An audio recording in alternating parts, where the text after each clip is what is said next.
We often find ourselves dwelling on past regrets and worrying about the future. The painful memories of past failures and unwanted events can feel overwhelming, leaving us unsure how to cope. As a result, we waste a significant amount of our lifetime on these negative thoughts. However, the ancient philosophy of Stoicism provides a powerful antidote to this cycle of regret and anxiety. The Stoics understood that even though we cannot control every circumstance, we can control how we respond. By cultivating acceptance of what is within our power to change and what is not, we can avoid suffering from clinging to the past or fearing the future. This teaching is encapsulated in the wisdom of Seneca, Marcus Aurelius, and Epictetus. They remind us that obsessing over past pains or potential future sufferings robs us of the present moment, the only reality we truly possess. To avoid regret, focus on embracing the present moment. Life is very short and anxious for those who forget the past, neglect the present, and fear the future. Seneca. Regret is like a thief that steals our ability to live in the present moment fully. When we spend too much time thinking about past mistakes and losses, we are essentially forgetting the past. Not the actual events, but the chance to learn from them and move forward with that wisdom. We can't change the past, but by dwelling on it, we keep ourselves from fully experiencing the richness of the present moment. Similarly, when we dwell on past decisions and feel regret, we tend to imagine that the future will be filled with more mistakes and chaos. We end up fearing the future, not for what it truly is, but for what we think it will be, based on our regrets. Instead of seeing the future as an opportunity to make things right, we carry over our anxiety from the past, which only prolongs our suffering without any real purpose. And in doing so, we are left utterly neglecting the present, the very moment that contains the opportunity to make new choices, shift to healthier patterns, and release the shackles of past regrets. We miss the precious truth in front of us when we're psychologically bound to former events that the eternal flow of life has already transcended. An old Buddhist parable illustrates this well. Two monks were making a long journey together. Eventually, they came upon a deep river, and a young lady worried about how she would get across it. The older monk silently picked her up and carried her to the other side, allowing them to proceed. Many hours later, the younger monk finally spoke up, admitting he was very disturbed that the older monk had touched the woman, as it went against their Buddhist ethics. The older monk replied, "I put the woman down hours ago. Why are you still carrying her?" Like the younger monk, we often carry regretful burdens in our minds long after moving on from the event that caused them. This unnecessary clinging leads to the anxious and withered existence that Seneca describes. Our lives feel oppressively short, not because of how many years we live, but because we spend our time pursuing fruitless paths of obsessive hindsight and catastrophic foresight, instead of fully living in the present moment. The present moment is the only point that is eternal, paradoxically. The past is gone, and the future is a grand becoming, yet all we truly ever have is now.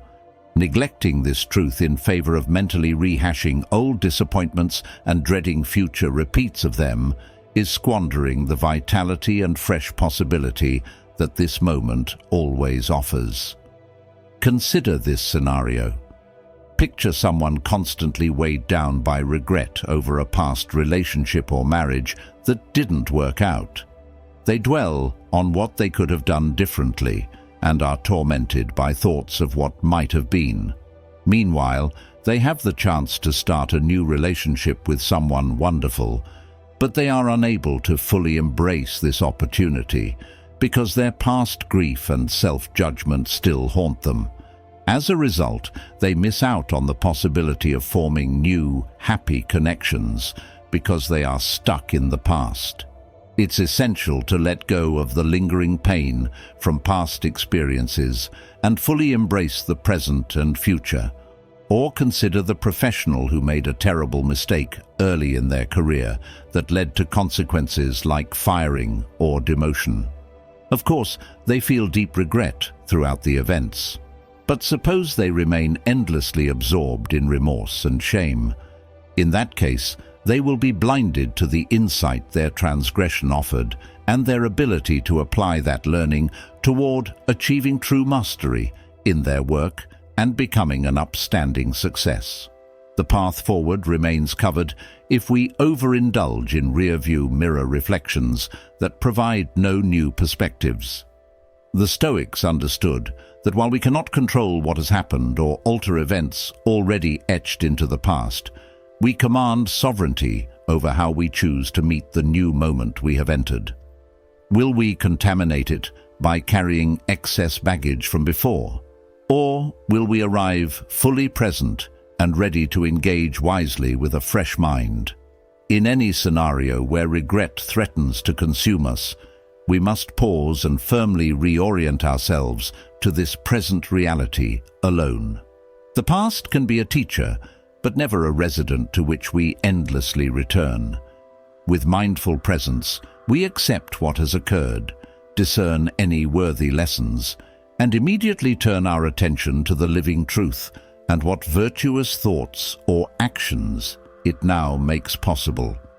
Seneca suggests that we can avoid feeling hollow and anxious by staying connected to the past, present, and future. We should remember the past by understanding its significance without getting stuck in its specific details. To prepare for the future, we should strengthen our judgment to make wise decisions in the present instead of being consumed by worries and regrets from the past. By fully engaging with the present, we can avoid neglecting either the past or the future, as the present is the only moment that truly matters. Does this mean never reflecting on our regrets or learning from our mistakes? Of course not. We should regularly take time to evaluate our lives, celebrate our successes, acknowledge our failures, and use the lessons we've learned to grow and become wiser. The Stoics oppose the constant, uncontrolled cycle of guilt, anger, and fear that can prevent us from being present and finding peace. Imagine being out for an evening stroll and coming across someone sitting on a park bench, clearly ruminating hard on something weighing heavily. You inquire about their sorrows, and they reveal deep regrets over a failed business venture years ago that left them in financial ruin.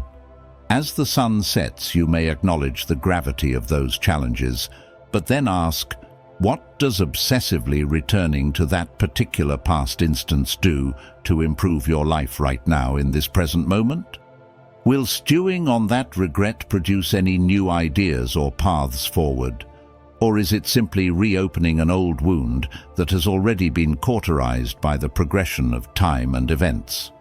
The Stoic walking beside you seeks not to invalidate or minimize their friend's regretful emotions, but to shed light on the truth that beyond reasonable self-reflection, compulsively carrying those burdens only serves to neglect the present's powerful opportunity to start fresh and build anew.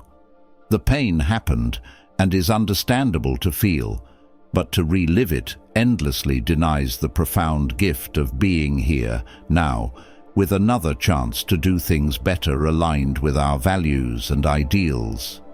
In life, it's natural to feel regret or dwell on the past when we experience loss or make mistakes. The important thing is to recognize when these feelings start to take over and to learn how to shift our focus back to the present. Even when it's hard, we can find new opportunities in the present, even if we have to look through the lens of past mistakes. Just like a sailor adjusting course in changing weather, we can make intelligent decisions to navigate challenges while embracing the opportunities of the present moment. So when the discomforts of regret arise, pause, breathe, reflect with care on any worthy lessons, and then decisively return your full attention to engaging with the realities in front of you, right here and now. That is where your future pathway toward growth and even the transcendence of old pains will be found, not in the rearview mirror where only the past's shadows remain, but on the rising horizons illuminated by your awake presence. There, as Seneca reminds us, our lives will feel most vibrantly rich instead of short and anxious. A whole life awaits those who resist reliving what was and drink deeply from the timeless stream of present moment awareness. Break free from the shackles of past and future suffering. Two elements must therefore be rooted out once and for all: the fear of future suffering and the recollection of past suffering, since the latter no longer concerns me and the former concerns me not yet. Seneca. Regret is a formidable foe, waging war on our inner peace, from two fronts. The past we cannot change, and the future we cannot control. It ties us to past pain and fills us with fear about the future being shaped by the same struggles. But Seneca provides a way to break free from these chains by taking away the power we give to remembering and expecting suffering. The recollection of past suffering serves no practical purpose other than to reopen sealed wounds and drain our present vitality.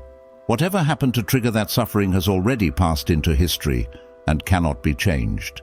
The only reflection we should have on such events is to learn from them and guide our present actions, then promptly return our minds to the present moment, free from the burden of traumas that no longer exist outside our perceptions. A person who regrets the end of a past relationship gains nothing by constantly replaying its demise. The relationship is over, and both parties have moved on. Continually dwelling on how it fell apart only creates unnecessary emotional pain. The event is in the past, and we should avoid obsessing over it. Instead, we should focus on healing and directing our energy towards life's new opportunities. Similarly, the fear of future suffering involves creating scenarios of potential horror that may never become reality. When we hold on to past painful memories and project them onto the future, we end up dreading potential intimacy and expecting repeated heartbreaks. We may also start believing that all future pursuits are doomed to fail. In both cases, we build complex narratives of suffering in our minds that only become real when we start treating them as unavoidable. A person who is afraid of experiencing the pain of failure they have felt in the past avoids fully participating in life from the beginning, thus ensuring the suffering they feared through non-participation and playing it too safe. Their elaborate fantasies of disasters become self-fulfilling prophecies, not because of any inherent future realities, but because of their embrace of speculative anguish. When we indulge in obsessing over memories of pain while simultaneously panicking about those pains being repeated endlessly, we slip into what Stoics called the double bind, neither being fully present and prepared for the new circumstances before us, nor mentally unencumbered to make our best choices clear-mindedly. Our anxieties imprison us between twin cells of past and future torment, while the closest we ever get to peace is in dismissing both as mirages, distracting us from the true here and now, through which our freedom lies. To free ourselves from this situation, Seneca suggests a radical approach. We should stop dwelling on past pains and refuse to give any importance to potential future pains. In other words, we need to develop selective amnesia about anything that might hold us back in regret or cause us to worry about what could happen. By adopting the attitude of the past doesn't concern me yet, and the future no longer concerns me, we can detach ourselves from both the past and the future, thus breaking the cycle of suffering. This does not mean denying that complex events happened or could happen. The Stoics were not naive about life's potential challenges. It means acknowledging their impact only at the precise moments they occurred or would eventually happen, while safeguarding our present autonomy from being dominated by memories of past pains or dwelling excessively on feared futures. Pain has an opportunity to enter and leave our core, but it can only establish permanent residence if we continually renew its lease. A prime example is the grieving process after losing a loved one. In the beginning, the stabbing anguish of that absence is completely present and inevitable. The loss is raw, new, and all-consuming.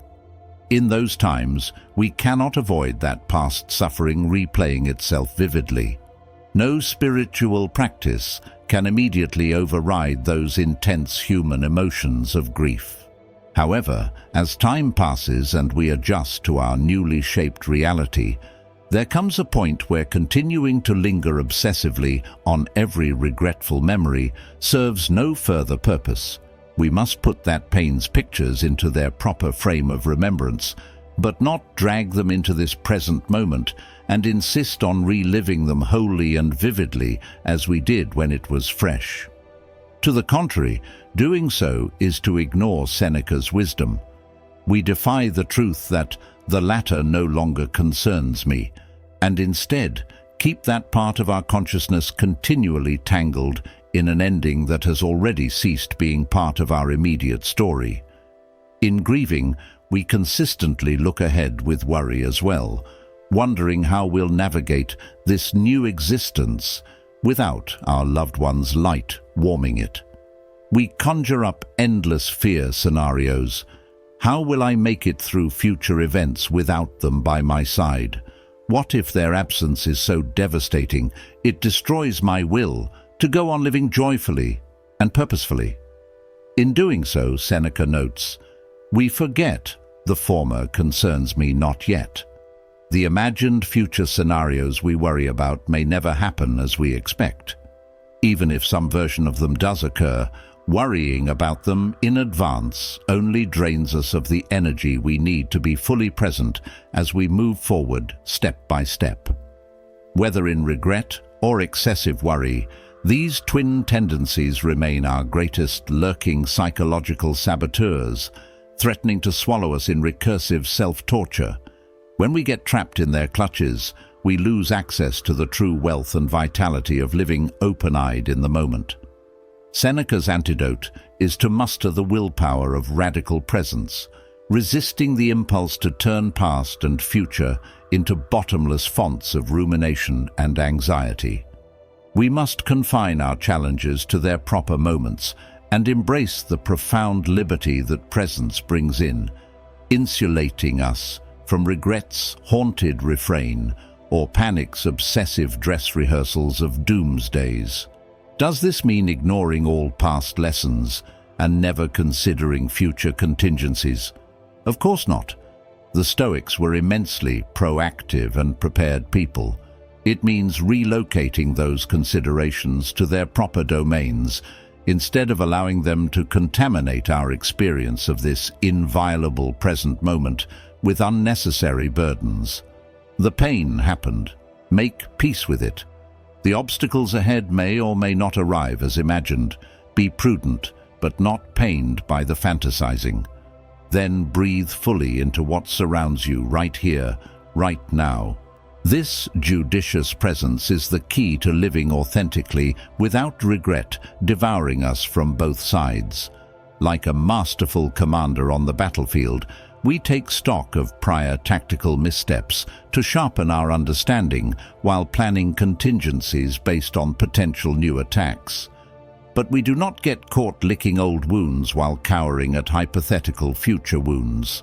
Instead, we keep our minds keenly attuned to the ever-evolving terrain, reinforcing our troops, leading the charge, and making decisive movements to ensure victory.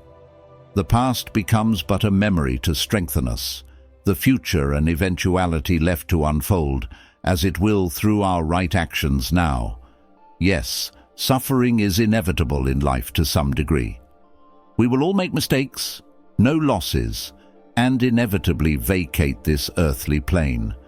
But Seneca reminds us that no matter what trials befell us previously, or what imagined trials lie ahead, the present is always a blank slate for transcending regret and fear. The now is sacred ground, stretching endlessly upon which we can build anew and make wiser choices if we let go of past pains and future panics that would otherwise sabotage this profound opportunity. It is the height of wisdom to approach life with equanimity, drawing upon knowledge from previous experiences without re-suffering them, while preparing with prudence for eventualities we cannot control, without becoming hostage to dreading them.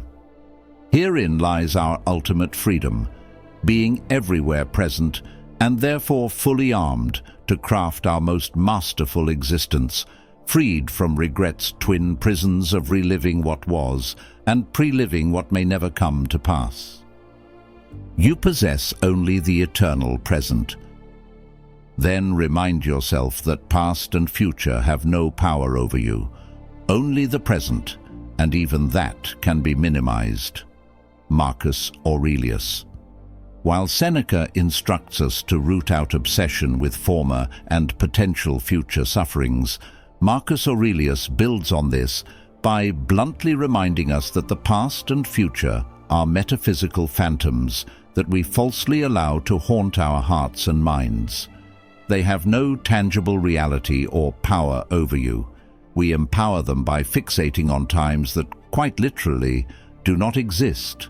The past is an abstraction, a dream that has dissipated no matter how vividly we attempt to resurrect it through memories, regrets, or emotional reliving.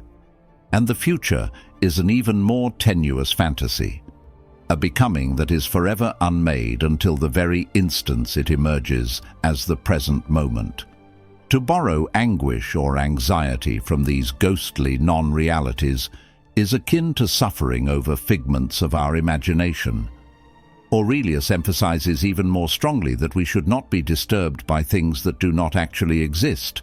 The past is over, and the future has not yet occurred. Furthermore, we can minimize the impact of our present experiences.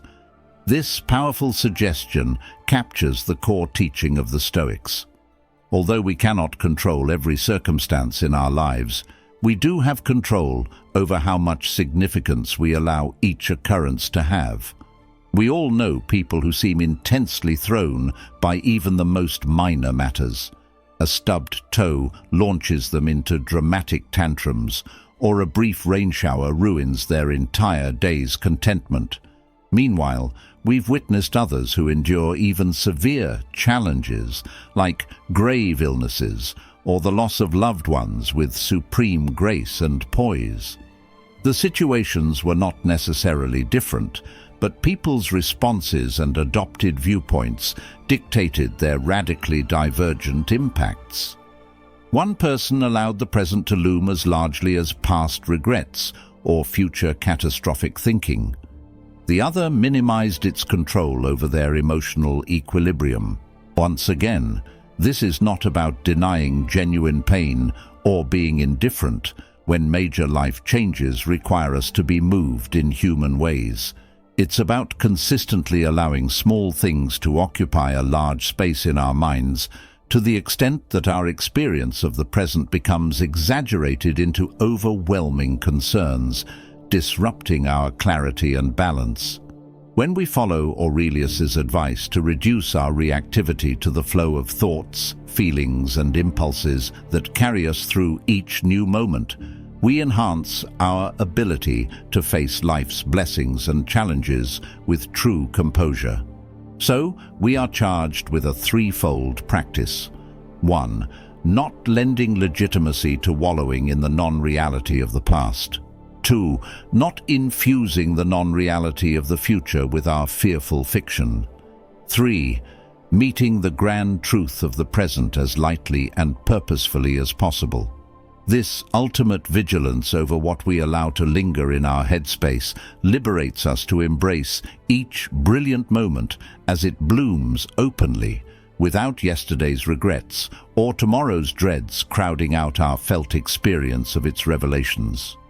With steady practice, we learn to rest more lively on the ocean of this moment, without mentally reconstructing former shores we've departed, or trying to control waves yet to arrive. We let the past and future be, while rooting ourselves fully in the only territory that is ours to experience with minimal baggage or fantasies distracting us. From that centered place of presence, we remain more straightforward channels for responding to the summons and gifts each new now provides. Finding gratitude, not grievances. He is a wise man who does not grieve for the things which he has not, but rejoices for those which he has. Epictetus.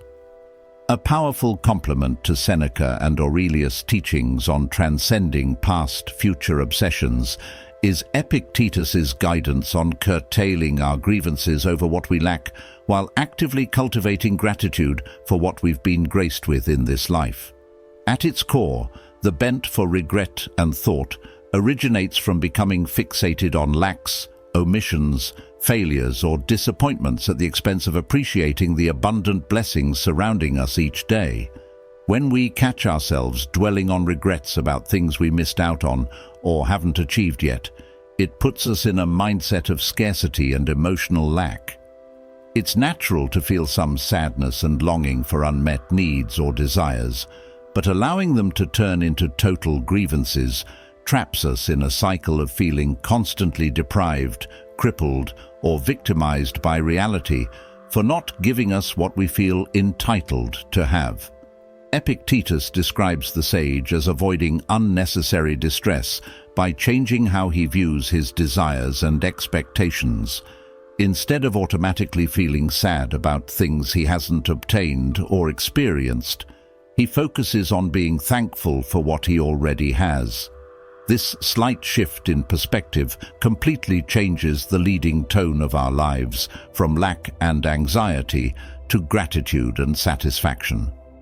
A clear example is when a friend expresses deep regret about not having children and feels it may soon be too late. It's important to acknowledge the pain of this unfulfilled desire with compassion.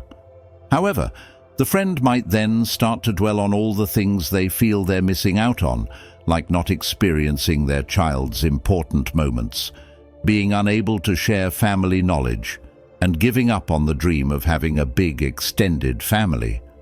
While caught up in these feelings of loss, they might overlook the meaningful joys, connections, and opportunities for personal growth that their current life already offers. The sage on the same path meets their friend's admission with empathy and an insightful redirection. "I understand your pain over wanting children and not having them. That is a noble and understandable human desire. However, I humbly invite you to consider the remarkable treasures you possess that others may be grieving over. You have autonomous freedom over your time and energies, the chance to nurture other creative pursuits, to deepen bonds with friends who are families of your choosing, and to serve as an auntie or nurturing mentor to younger people seeking wisdom guides. Focusing too insularly on the absence of one profound but unrealized dream could cause you to be blinded to the countless other dreams blooming all around you at this very moment. The sage does not diminish the legitimacy of grief itself. They acknowledge that sadness over loss is a natural human experience that they too have endured and will again. But they refuse to allow that sadness to take over and disqualify all the other aspects of the present situation that are still fulfilling. They focus on seeking and amplifying what is working so they can be grateful for the present rather than endlessly ruminating on what has escaped them. Maintaining this perspective means keeping one's vitality and sense of involvement in life's fullness, despite the ups and downs everyone experiences. Let's learn to raise awareness to see the bigger picture of what we've been given. In that case, we can avoid the cycle of always wanting more, regretting wastefully, and believing that real life is only happening somewhere out of reach. Fortunately, the present moment never needs to be a place of lack. It always contains everything required to grow if we change our perspective to appreciate it properly. The sage always remembers their enoughness instead of focusing on deficiency because they emphasize the good within the whole rather than the inevitable shortcomings. Suppose sadness over unrealized dreams or mistakes arises. In that case, as it must, they observe it with spacious awareness before redirecting their focus to the abundance already present in their existence that they can celebrate. From this stance, regret cannot calcify within us because we do not let it colonize every last corner of our hearts. It arises, as all emotions do, and runs its natural course, and then our chosen allegiance remains, actively celebrating each positive aspect of our current experience. By holding gratitude as our anchor, the pains and disappointments of yesterday release their grip more freely, making way for our wholehearted savoring of the richness available right now. We move through life not fixated on its deficits, but relishing the bounties of connections, lessons, opportunities, and simple joys that surround us at every turn when we have eyes to perceive them. This fortifying cycle of appreciation preserves our motivation, resilience, and sense of life's abundance, making regrets appear as passing clouds appreciated for their textures before dissipating into the open sky of the eternal present. The eternal gift of the present. Give yourself a gift, the present moment. Marcus Aurelius. Lastly, in the midst of our inclination to dwell on past regrets and worry about the future, Marcus Aurelius reminds us that the present moment is a profound and renewable gift that we can fully embrace at any time. No matter how stuck we feel in past regrets or future anxieties, the present moment is always a fresh start. This allows us to refocus our awareness on the reality of the present rather than on imagined scenarios. To give yourself the present moment is to reclaim your sovereign agency over where you place your attention and which aspects of the vast happening you allow to take precedence in your inner experience. It is to consciously divest from compulsive looping thoughts about what was or may be, and realign your mind with what is here and now in all its richness and possibility. The miracle of the present is that it always remains available, no matter how far afield our awareness may have strayed into regrets or catastrophic imaginations. It patiently awaits our return like a faithful admirer, ready to embrace us anew the moment we turn our gaze and hearts toward its argent offerings. To access this gift requires no grand striving, esoteric wisdom, or strenuous effort, only a subtle pivot of perception, a gentling reorientation to the simple truth of this eternal moment we perpetually inhabit, but often forget actually to live within. When we find ourselves trapped in the strongholds of past pain and future fears, constantly reliving old battles or preparing for future hypothetical wars, we start to resemble the typical image of a soldier who has been so battered and traumatized that the skills for ordinary, peaceful living escape him. Even though the actual conflict is long gone, he remains on guard against enemies that no longer exist, fearing that any return to civilian life will only bring back the previous dangers. Peace itself becomes the frightening unknown that his combat-locked mind cannot handle. Regret and anxiety act as similar psychological trip mines scattered across the fields of our awareness. They continually separate us from the natural ground of presence whenever we brush up too closely, threatening to undermine our safe return to this moment with their insistent fear-coding and self-persecuting inner voices. Having been subjected to many painful landmines from the past or panic attacks about the future's horizon, our consciousness becomes institutionalized to the war zone of chronically departing the present as a protective mechanism. As long as we continue to defend ourselves by preparing for past or future challenges, we prevent ourselves from accessing our most important source of strength and nourishment, the gift of the present moment. This present moment is always available to us, and it remains our unbreakable sanctuary, no matter how strongly we may feel tempted to neglect it. When the grips of regret or anxiety constrict our hearts and minds, we must have the courage and wisdom to consistently repatriate ourselves to this present peace by simply reperceiving this moment with untarnished eyes, not by arduous processing of every old grief or mounting worry, but by the sheer dropping of those burdens through the surprising ease of no longer lending them any power over our attention. The present is always here, waiting to embrace us whenever we end our self-inflicted exiles from it.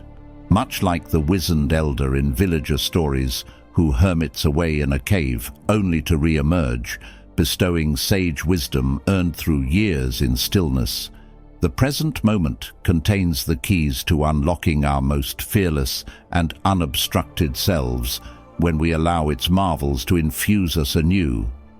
It fruitlessly remains this endless reserve of vibrancy, clarity and joy, no matter how stubbornly we may have shut it out through the habituated panics and self-accusations, which maintain our disconnection from its revitalizing stream. To give yourself this gift requires not transcendental practices reserved only for adepts and sages. It simply asks that you stop creating imaginary selves and realms through relentless thought. Return to your senses and embrace the present moment. Stop surrendering the present for memories or fantasies that cannot nourish being fully present. In the present moment, all your wounds finally receive their sacred healing, not through the effort to reform them, but by ceasing to cover yourself in their imaginary stories.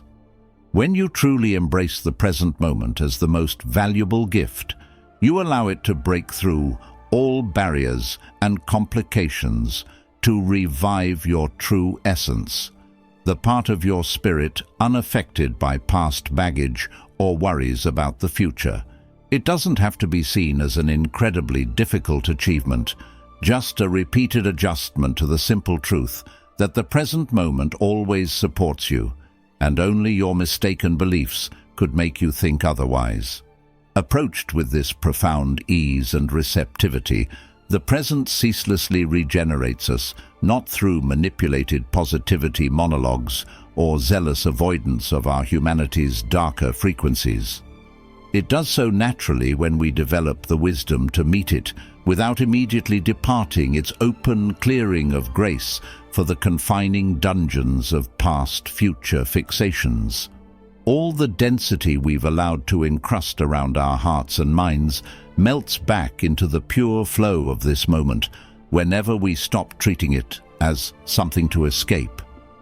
In this light embrace of the present, we see clearly how our previous miseries with excessive regret or anxiety were ultimately self-binding choices to forego our greatest birthright, conscious participation in the stunning choreographies forever unfolding within and around us here, now.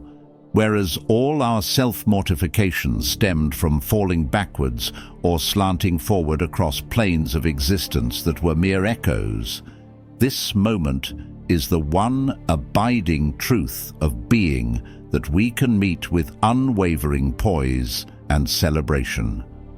Our umbilicus is the source from which our highest selves derive meaning, purpose, and joy. So give yourself this gift with ferocious generosity, repeatedly in every new instant. Put down the ghostly baggage that would compel you to disown the luminous newborn revelation of this passing present for repeated graspings at what was or what may come to be. Lay down your arms, let the battle smoke clear, and surrender gratefully into the endless homecoming ushered in by each undefended now. When you hold it all that loosely, this eternal moment reveals itself as the only real present you ever receive, and everything you were missing to appreciate it fully.